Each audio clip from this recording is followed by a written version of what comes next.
અથવા કોઈ એવા પરિસ્થિતિમાં આવી જાય છે કે ભાઈ કોઈ તમે કામ આપ્યું હોય એ કામ કરતા હોય ત્યારે બાળકોનું જે શિક્ષણ છે એ બગડે છે, એ બાબતે આપનું શું કહેવું છે?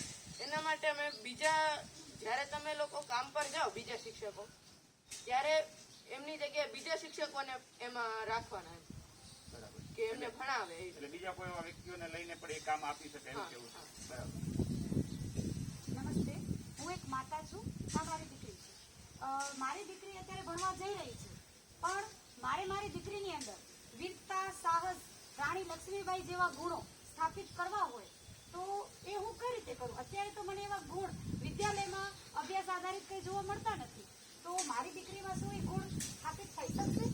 હા, તમે જે તમારી દીકરીની વાત કરી એમના પણ થશે, અને બીજા જે છોકરાઓ છે, છોકરીઓ છે, એમને પણ વીરતા અને સાહસની જે કહેવાય ને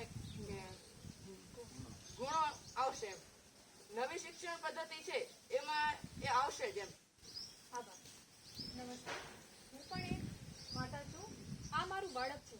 મને પણ પ્રશ્ન ઘણા છે કે હાલમાં મારું બાળક શું ભણી રહ્યું છે એ અમને કશું જ ખબર નથી પડતી, કારણ કે અમે એટલા બધા ભણેલા નથી. તો શું તમારી આ શિક્ષણ પદ્ધતિ છે તો એમાં એવું કશું છે જે આગળ જઈને ધંધા રોજગારમાં આને કઈ કામ લાગી શકે છે? તો એ મારો પ્રશ્ન છે. અને એમાં એવું છે કે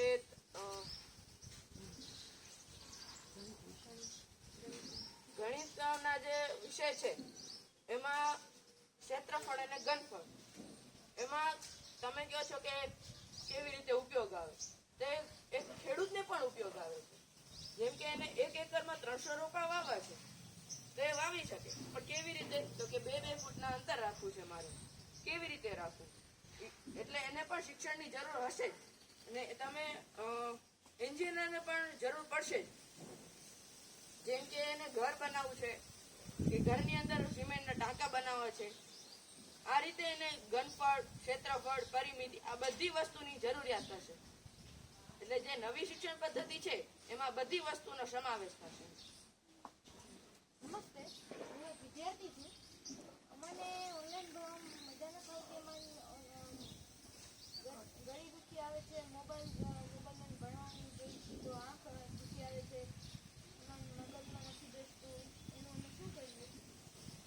એમાં ના વાંધો નહીં બેટા, એમાં છે ને કમ્પ્યુટર પહેલા તો યોગ શીખવવાનું આવશે. જે આ નવી શિક્ષણ પદ્ધતિ છે એમાં યોગનો પણ સમાવેશ થશે, અને એની અંદર તન અને મન એકદમ કહેવાય ને કે તંદુરસ્ત અને એકદમ મજબૂત થશે, સ્વસ્થ થશે. એનાથી તમને કોઈ પણ જે મુસીબત આવે કે મુશ્કેલી આવે એનાથી તમને કોઈ પણ વાંધો નહીં આવે, એની સામે તમે લડી શકશો. આવી બધા જ પ્રશ્નોની મેં ઉકેલ આપ્યો.